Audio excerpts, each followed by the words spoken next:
out tonight in Vancouver when it's snowing. It is amazing. It's amazing in this city how things stop. I was lecturing at Knox College, Toronto this past week, and they had not one but 2 snowstorms in the week that I was there. One of them was 21 centimeters of snow. It was ridiculous. And of course, everyone showed up because it's Toronto and it's winter weather. So thank you for coming. I'm really pleased to be the first person to speak in this series, and my thanks to Richard, who I've known for years. It's really great to see him again, to be able to come and to share with you. So what I wanted to do tonight was to try at least and to frame what it means to look at this city that we know and love through a theological lens. The area that I work in is called missiology, which is not really a cocktail party word. You don't hear that very often. To take the mystique out of it, it simply means someone who pays attention to the theology of mission. In other words, how do people become Christian?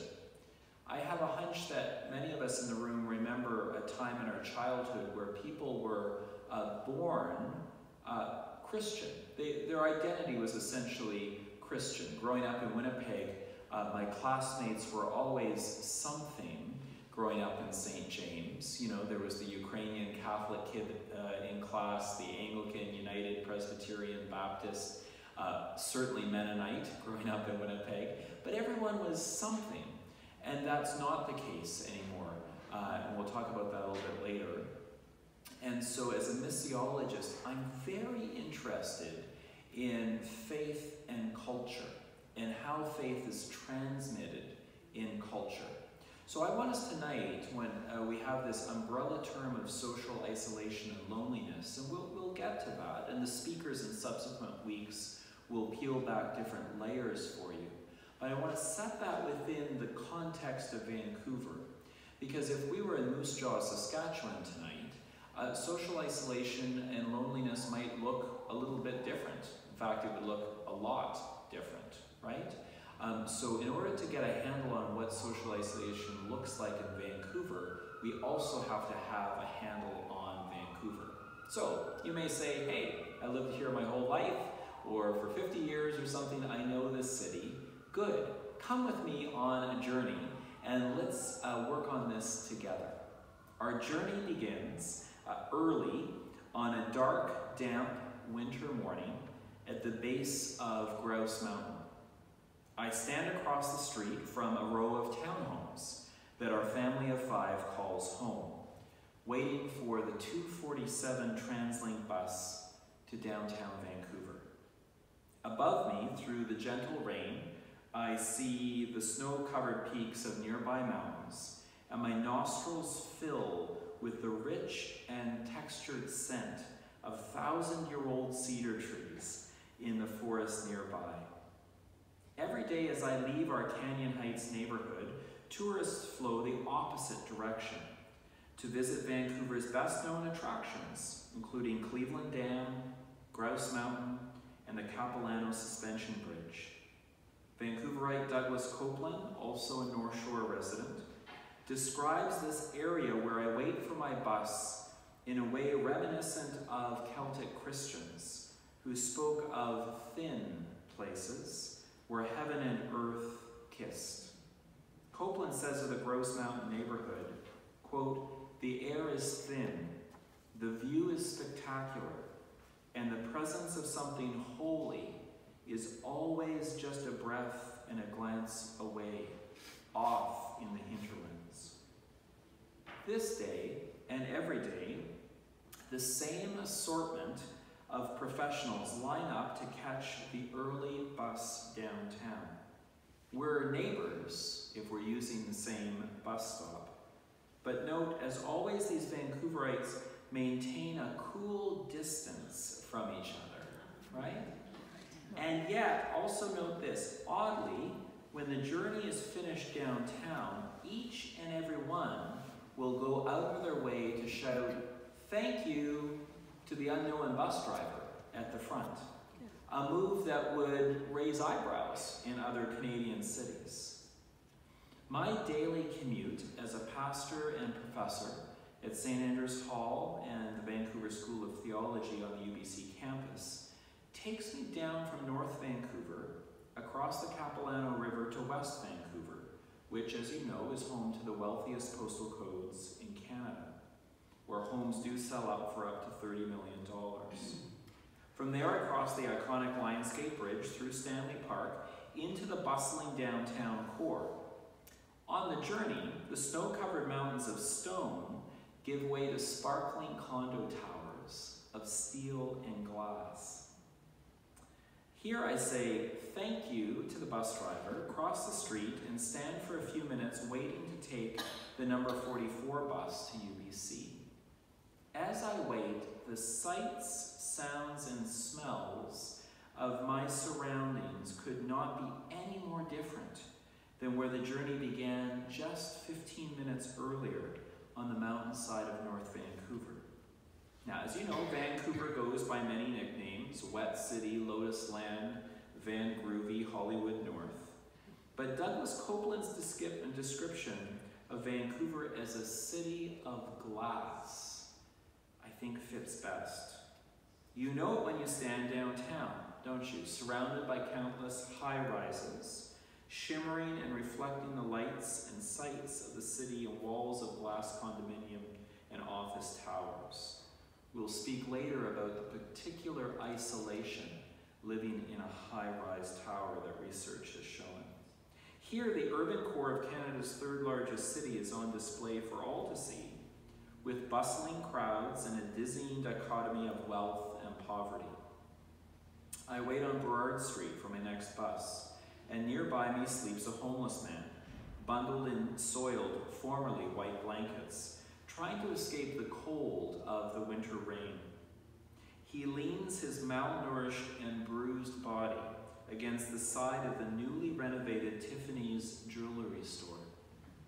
On the other side of me, a dark, sleek Maserati sports car, starting price $100,000, speeds by dangerously close to the curb, blasting through a puddle that sends a spray up towards those of us traveling on the cheap. As we scatter out of the way, the water hits the front of the Tiffany store and drips down on the unfortunate soul trying to sleep through the morning commute. Not far behind the Maserati, we witness a Bentley, starting price $180,000. It slows down to a more reasonable speed, stopping in front of our passenger queue, all of us now on alert for splashing water. The Bentley blocks the bus stop as a man in a high-quality suit steps out. With a leather briefcase in hand, the businessman nods to the driver before pushing his way through the crowd, waiting for the bus.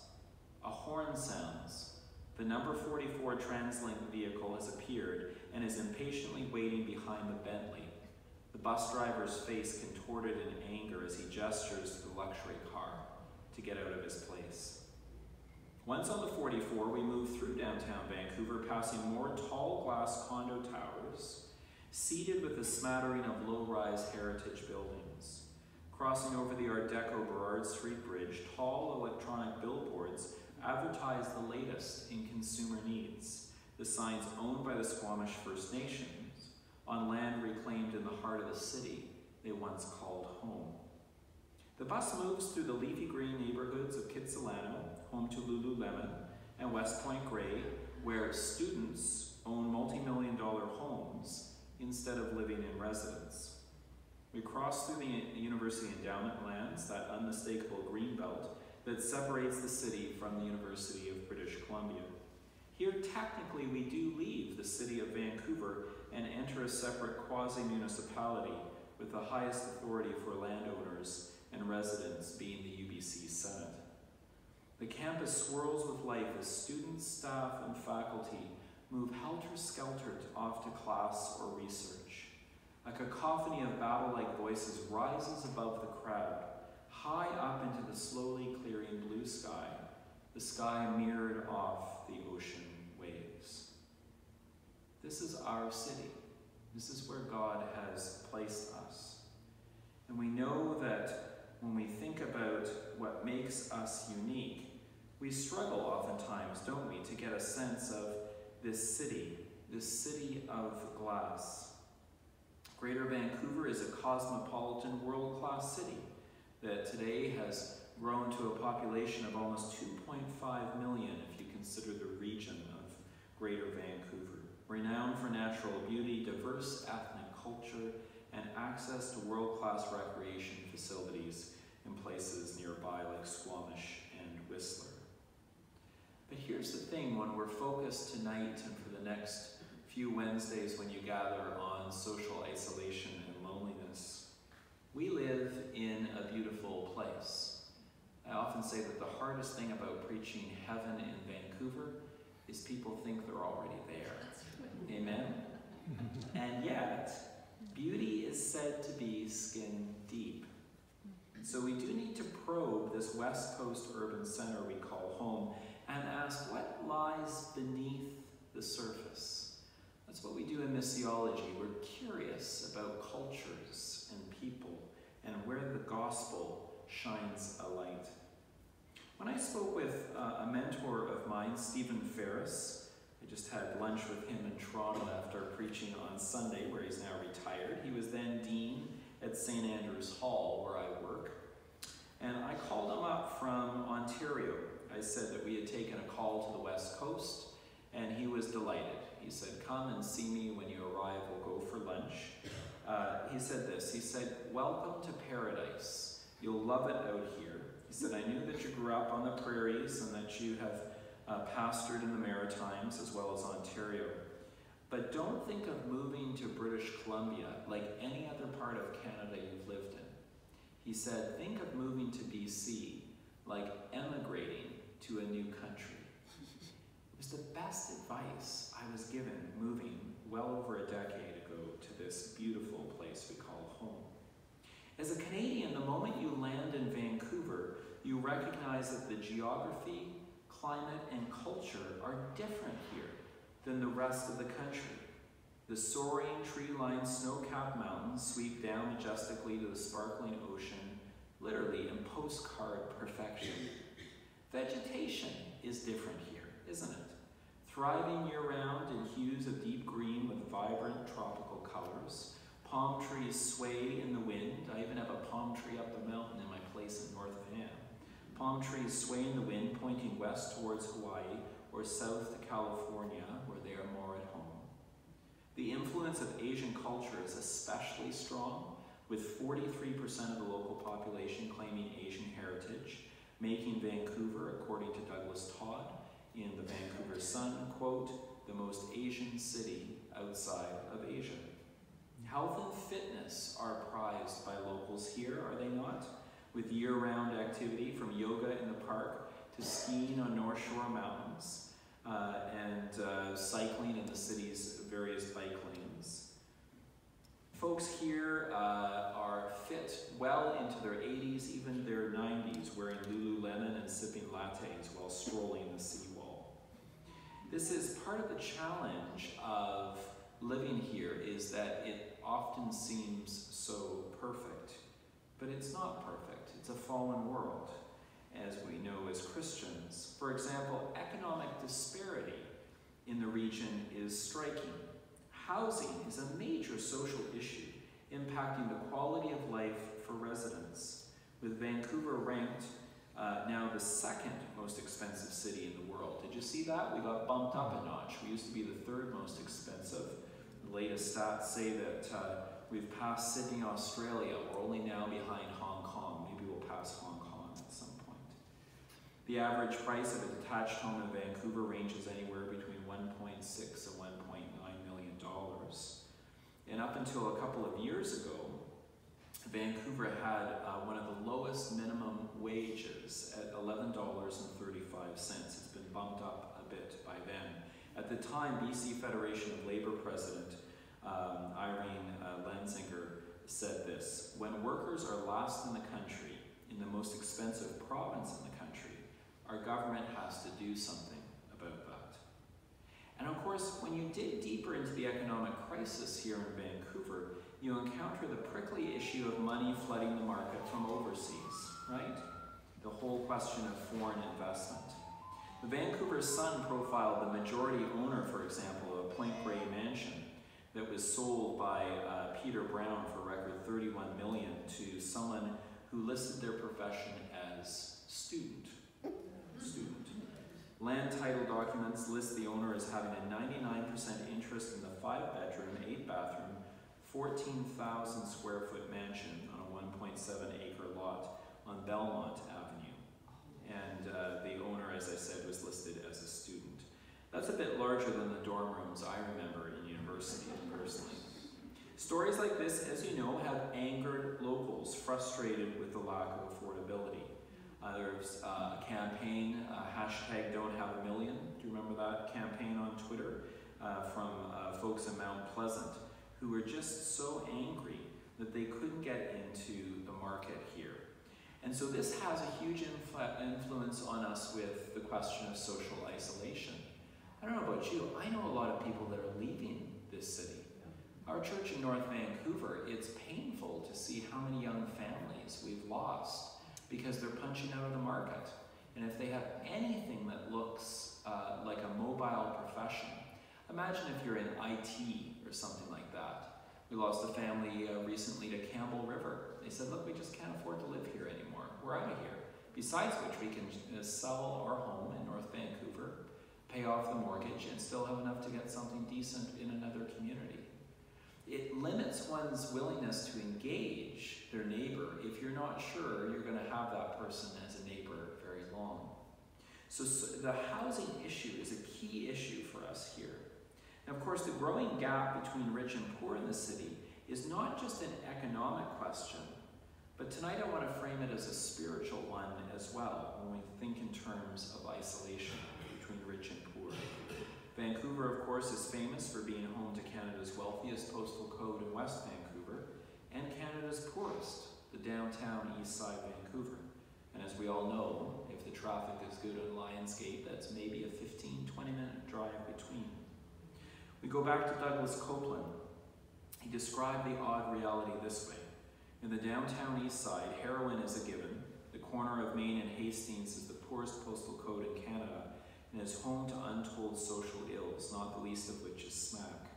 Adding to its weirdness is its close proximity to Perky, a cruise liner-friendly gas town, and to Chinatown.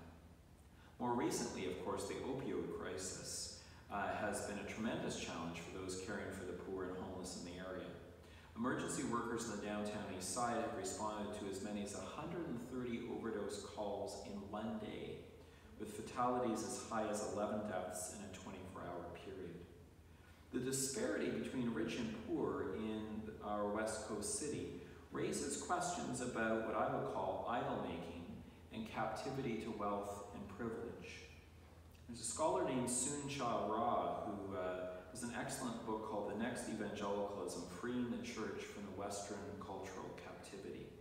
He writes this: materialism and consumerism reduce people to a commodity, and an individual's worth in society is based upon what assets they bring and what possessions they own.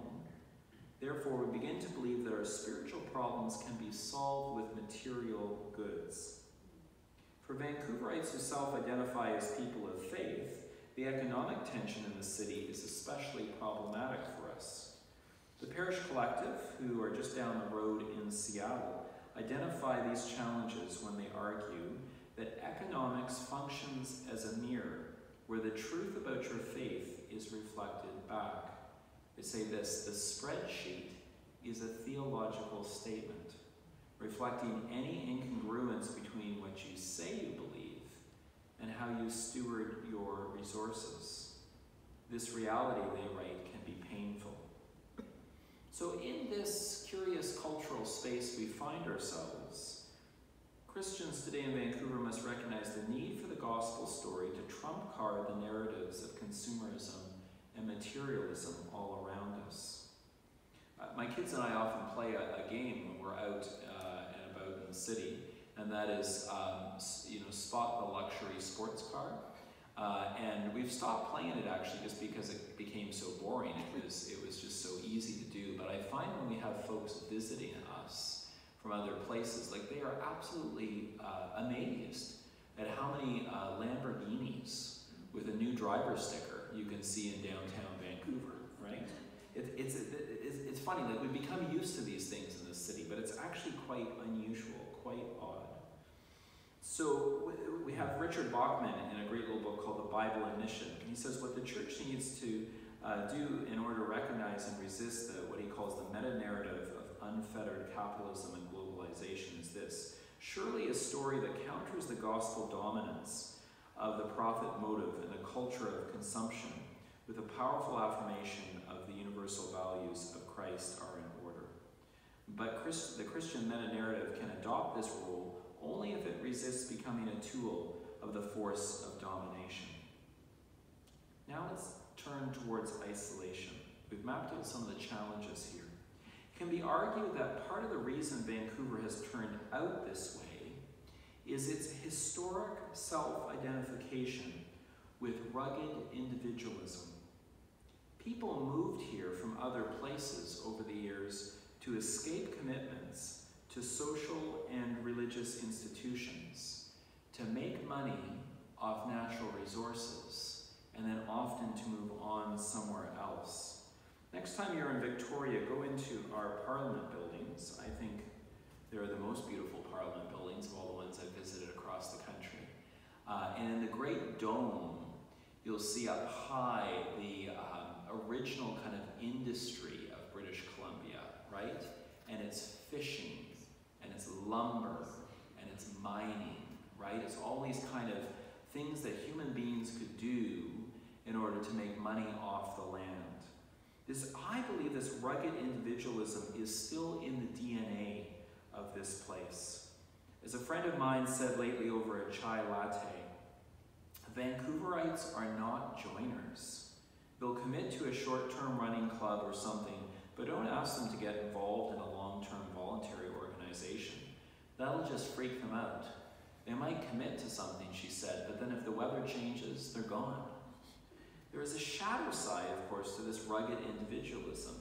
Historically, with jobs and riches in the region provided by nature's bounty, many residents of what might be called Cascadia, right, Washington State and British Columbia, learned it may not have been a supreme being that provided these things, but sheer hustle, luck, and location, location, location, that determined whether one fell by the economic wayside or joined the economic elite. Those are the words of Doug Todd from Vancouver Sun. So this shadow side of rugged individualism that we have detailed here really pops out when it comes to social isolation. Richard and I were talking before about this. Some of you have read the Vancouver Foundation's report entitled Connections and Engagement. If you haven't, I'd encourage you this week just to go online and to have a look at the report. It is fascinating. The Vancouver Foundation funded research that included interviews, think of this survey sample size, with 3,841 local citizens of over 80 different ethnic groups, as well as 275 nonprofit organizations, and interviews with 100 notable community leaders. I want to run this by you because this cuts to the core of social isolation. And as I read these off, I want you to do kind of a mental check, right? To say yes or no. In other words, is this true in your experience of Vancouver? The first and most important summary they made was this: Metro Vancouver can be a hard place to make friends. They write this in the report. 1/3 of the people surveyed say it is difficult to make new friends here, and 1 in 4 say they are alone more often than they would like to be. In both cases, people who experience this also report poorer health, lower trust, and a hardening of attitudes toward other community members. Here's something else that they found. that neighborhood connections are cordial but weak. Are cordial but weak. They say this: while most of us know the names of at least two of our neighbors, the connections typically stop there. Most of us do not do simple favors, they found, for our neighbors, which will be surprising for some of us. For example, taking care of their mail when they're away. And fewer have visited a neighbor's home or invited a neighbor over. 1/3 of the people we survey do not know if their neighbors trust each other, they found. And barely a majority thinks that the ties in their neighborhood are growing stronger. They also found this: many people in Metro Vancouver are retreating from community life. It isn't a lack of time that stops people from getting involved. The most often cited reason for not participating in neighborhood and community life is a feeling that people have very little to offer someone else. Another point: there are limits to how people see diversity as an opportunity to forge meaningful connections. This is interesting. Over 1/3 of us, the report found, have no close friends outside our own ethnic group. And we generally believe that people prefer to be with others of the same ethnicity. Many people believe all new immigrants and refugees, regardless of where they come from, would be welcome in their neighborhood. And then the report had this little asterisks. However, some residents rank which groups they believe would be the most and the least welcome. Finally, the affordability issue in Metro Vancouver is affecting people's attitudes and beliefs. Most people believe Vancouver is becoming a resort town for the wealthy, the report found. These same people also tend to think that there is too much foreign ownership of real estate. Now, the report was eye-opening for many in Vancouver who considered the specific Northwest community really to be a friendly city, made up of distinct neighborhoods with character and culture. A follow-up report a couple years later by the Vancouver Foundation in 2017 discovered that respondents were less likely to be involved in community life than when the survey originally was done 5 years earlier. It was published a bit after that. The survey itself was done 5 years earlier. The reason why had shifted slightly from the majority of respondents saying they had nothing to offer, remember that comment, to the wider community now reporting they simply did not have enough time. CBC producer Jennifer Wilson followed up on the second survey, looking at the demographic identified between the ages 25 and 35 and how they were impacted by social isolation. And you can find this on the CBC website. There was kind of a mini-series done on social isolation after the 2017 follow-up report. It's quite good. And this is the thing that they found was that if people had a mental snapshot of loneliness in Vancouver, they often thought about someone who is a senior citizen by themselves. But the report was brilliant in discovering actually some of the loneliest people are between the ages of 25 and 35 in the city. Isn't that surprising? That was surprising to me, right? So this loneliness question is for all demographics. The CBC producer Jennifer Wilson interviewed young adults who told her things like this, quote, "I haven't made a new friend in Vancouver since university, and I graduated nearly a decade ago. My few friends moved away because they couldn't afford to live here, and I really haven't had a friend here for the past 6 or so years." Another young adult interviewed, named Chris Monk, identified the crisis of isolation in terms of existential angst, saying this, quote, "I was raised in Ottawa and in France, and Vancouver is, without a doubt, a city with no soul. People are polite and friendly, but that's as far as it goes. There is no depth whatsoever." Now, I found it interesting when this report came out in 2017. I was watching this at the college to see, does anyone else care outside of Vancouver about these dynamics? And there was a really good article, of all places, in the Guardian newspaper in the United Kingdom. And it picked up on this theme of isolation in Vancouver and published an article asking whether Vancouver was unique in its loneliness or simply better at addressing it, more willing to be honest about the challenge.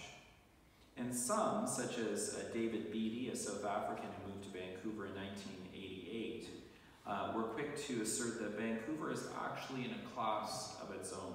He said this: "I've lived in 6 countries on 4 continents, and it's clear that even compared to London, Vancouver is disengaged. People don't call you back. People don't invite you out. They don't make eye contact." He pointed to a mix of factors to explain the issue, from Vancouver's rainy climate to the high cost of living and the language and cultural barriers that at times spring up among the city's diverse population. So it's almost as if the glue that holds community together appears to be missing at times in Vancouver.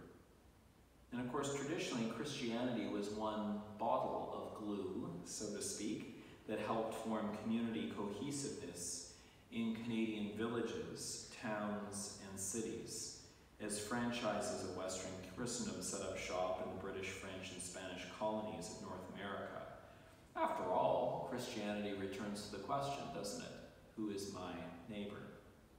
But here in the Pacific Northwest, or Cascadia as it's called, some argue that Christendom was never fully established. There's an excellent piece of work by a Canadian scholar named Tina Block, and it's essentially her PhD work at the University of Victoria. She's a historian. The book is called The Secular Northwest. It was published a couple of years ago by UBC Press. And in it, she reminds us that census data today on both sides of the border for Washington State and BC now indicate that no religion is the #1 religion in the region. Like if there was a denomination, say what's the biggest denomination? It's people who say they don't believe anything in this area.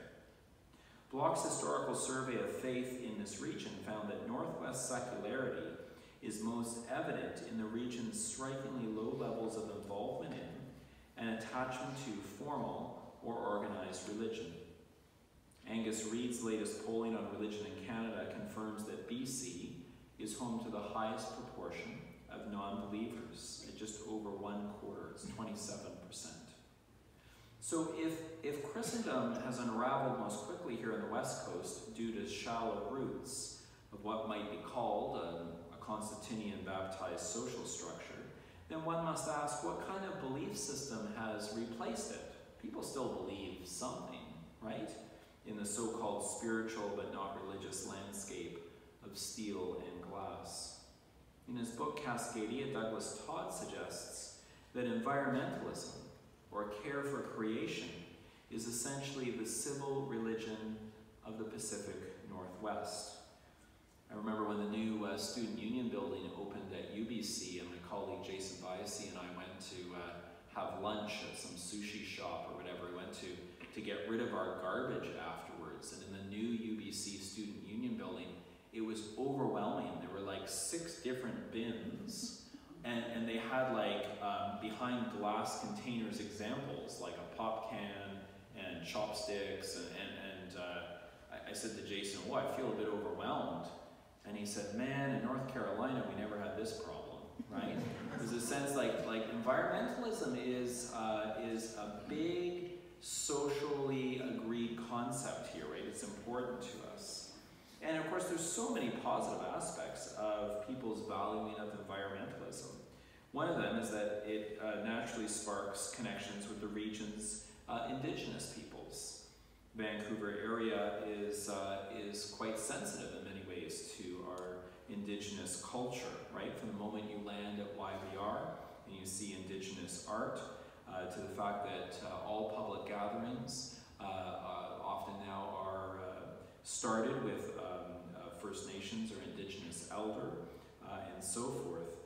I remember when my kids' public school on the North Shore opened a new gymnasium, and we all showed up, and local First Nations elders were invited to come and to bless, which I thought was interesting, right? In a so-called secular society, that blessing and prayers were fine.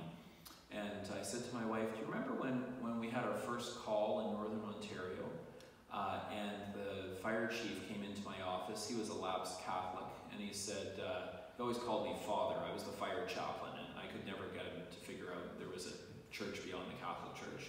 So he said, Father, I need you to come to the opening on Saturday and give us one of those. Can you give us one of those? I said, yeah, Chief, I can give you one of those. And just how, in the course of my ministry, that's changed. I thought it was wonderful that the Indigenous elders were there at our kids' public school, being able to bless this new building. It was right and it was proper, but there would have never been ever a thought of we should have a Christian religious leader come to this public school. I mean, those days are so far beyond us now, right? That it causes some of us with that Christian memory to struggle at times, to know how best to respond. The new Residential Schools Museum is opening on the UBC campus, about a 5-minute walk from where I work. And the awareness of what the church has done in the past with Indigenous people continues to be something that we struggle with, giving proper Christian witness here on the West Coast. And yet Christianity, even though it looks and feels different here in Vancouver than other parts of North America, doesn't mean that there are not vibrant examples of Christian witness left. There are all kinds of churches that I visit in the city that are engaging their neighbor in a really beautiful way. I think about the story of First CRC Richmond, the Christian Reformed Church, right? So sibling Reformed Church to the United Church. And it was down to about, I'd say, 20 to 30 members, many of whom were of original Dutch immigrant stock. And as you know, Richmond is what? Now 70% Asian. And so their equivalent of a presbytery, called a classis, was really wise. They invited Albert Chu to come in, brought him in from a different denomination, to plant a church in that building in the afternoon.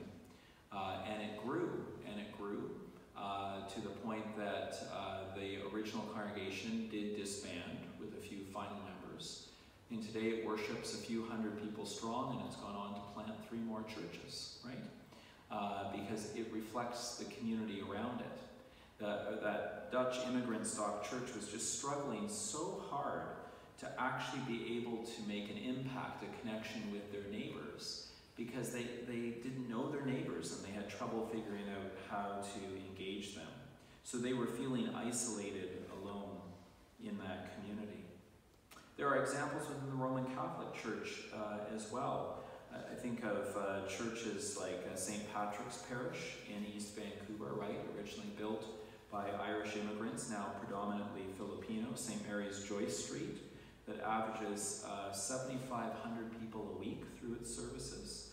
Or St. Andrew Kim in nearby Surrey with 3,000 worshippers. I remember visiting to do some research in these churches, and remember asking the priest, how do you know how many people come to church? These numbers seem inflated. And being a preacher, I'm always suspicious of inflated numbers, right? And he looked at me like I was a space alien, and he said, well, we count the host that we give out. We know exactly how many people were in church, right? And so it's been fascinating to see signs of God's activity all around us in this city that is said to be secular, and yet there are encouraging signs of Christian witness. But even with that, there's still the sense in which people feel isolated. They feel alone. I stopped at a Starbucks here just to do a little work. I always like to get to the church early if I'm speaking somewhere.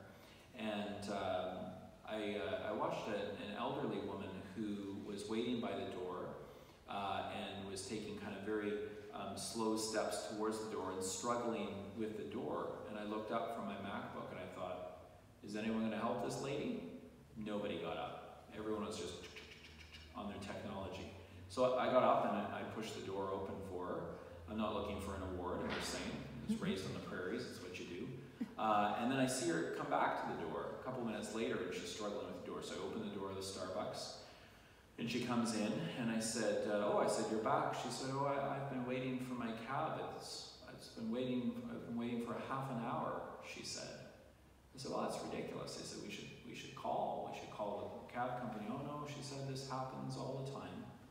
And she sat by herself, looking out the window, waiting for the cab in this busy coffee shop. I mean, it's a reality of urban living to feel at times cut off. Part of the challenge is, how do we engage the actual neighbors around us? You know, a lot of people think that in churches it's about a program, right? We need some sort of program. There's a great book that I would commend to you, and it's by a pastor named Dave Runyon, and he wrote a book called The Art of Neighboring. In The Art of Neighboring, he confesses that he was at a church for like 15 years as the pastor. It was maybe 20 minutes, 25 minutes from his home. He said, look, I get up every day, I drive over to the church, I spend my whole day at the church with church people, I stay at night for meetings, I come home exhausted, pull into my driveway, go into my house. And he said after 15 years he was praying and he realized he didn't know any of his neighbors. He felt completely cut off and isolated from all of them. So he started to develop a method, and it's a fun little exercise that you can do at some point. It's kind of like a bingo sheet, but don't worry, Richard, there's no gambling involved. It's all on the up and up. It's like a little bingo sheet of 8 homes and your house in the middle. So 3, 3, 3, right, and your house in the middle. Or your condo in the middle, right? The first step is really simple. You look at all those empty boxes, those 8 boxes, and those are your 8 neighbors in homes across the street, in townhomes beside you, if you're in a condo tower, on your floor. And the first step is, can you name all 8 neighbors around you? I love doing this kind of work with sessions and board retreats and stuff. And there are some people who struggle to name any of their neighbors. And then the second phase of the exercise is to say, of those people you've been able to name, what can you say about them other than through the power of observation? So you can't say, Bob lives across the street and drives a blue Toyota. That doesn't count, right? You could say Bob lives across the street and he works for Revenue Canada, right? You can say that. Why? Because it implies you've had some sort of conversation, right? And then the third step is you look at the neighbors and you say, of these names here, what can I say not through simple conversation, but what can I say about these people at the level of hopes, dreams, and fears, right? So I think about our little townhouse complex. You know, I can tell you the story of the people who live in the townhouse complex with us. I can tell you about the the retirees who are struggling with ill health. I can tell you about the hardworking mom who is in the sandwich generation with a parent with failing health and kids that are driving her a little bit around the bend at times, right? But part of that comes through the investment of time and energy. So what Dave Runyon does is to say, can you imagine building better relationships simply with the people that God has surrounded you with in your everyday life? Whether they're church members or not, they're likely not church members, they're likely not Christians. But what does a meaningful neighborly relationship look like with those that God has placed before us? The other guy that's very helpful to me on this is a missiologist in Chicago. He's Canadian, actually, Canadian born, named David Fitch. David Fitch offers 3 tables to help us break through social isolation and to be able to connect with what God is doing in the world around us. And he says that the first table is the communion table. And the communion table is important for us as Christians because it's where we're reorientated every week to who and whose we are. And at this table, it doesn't matter whether there's 10 people around the table, 50 or 500, and the size of the church, there's different sizes. What's important is that when we gather around this table, we know what our role is. And our role is we come to this table as guest. Jesus is host. But then after worship, we're sent out into the world, and we're sent to our homes. And there, God gives us all kinds of things: kitchen tables, dining room tables, coffee tables. And there, our role is as host. And we invite others to share life with us around the coffee tables in our homes, the dinner tables, and we provide Christian witness through our loving actions and caring. And we're also looking for what God is doing as we listen to the stories in our neighbors' lives. Missiologist Alan Roxburgh, who lives on the North Shore, would call this being a detective of divinity. You're always on the lookout for clues about what God is up to. And then the third table is the restaurant table, is the barista's bar at Starbucks, where I was observing life tonight, is the hockey arena or the soccer pitch. You choose the spot. But what David Fitch says is this is where Christians traditionally have gotten into trouble, because we assume the world out there, we go as host with power and authority. But I think we're pretty clear those days are done as Christians, right, in Canadian society. So instead we go as guest. We go as guest into that third table, the world outside this place and our homes, looking for clues of God's activity and being able to point to say, I see God at work in this place, right? In this community organization that has come together to care for new immigrants or refugees. I see God at work there. That's clearly God at work. I don't need to control that. Knox United Church doesn't need to take over that, right? But maybe you come alongside it and you work with it. It's a different posture, if you can hear the distinctives in that. So social isolation remains to be, I think for us, a huge challenge as citizens and particularly as Christians. We live in this city of glass that is not often depicted as a city of God. But the scriptures are clear that the earth is the Lord's and the fullness thereof. So I wanted to close, and we'll move into questions, by narrating the end of my workday. At the end of one of those ordinary work days, I stand waiting for my bus home, mindful that the journey back through the leafy green suburbs, the downtown core, and up into the mountains of North Vancouver was really more a pilgrimage than a commute to be endured. Around me swirled a sea of humanity and multi-ethnic hues, combined with an equally dazzling variety of beauty in God's creation. As a redeemed sinner and follower of the risen Christ, I looked around at this city of glass, now through a doxological lens. I stepped off the bus in North Vancouver and thanked the bus driver, mindful of God's faithful presence all around me. I looked up at snow-capped mountains and gave God thanks for his ongoing redemptive mission in this fallen world. And in the distance, the city of glass shimmered in the setting sun, and the scene before me felt charged by the presence of the holy. The whole creation seemed to whisper the Creator's invitation to fallible, fragile creatures like you and me, sent forth as your witnesses into the world to tell others that through wood and nails, you disempower our depravity and transform us by grace. We'll pause there, and I'm very keen to hear your comments and questions as we just begin to map out this conversation of what it means to be faithful in Vancouver in these days.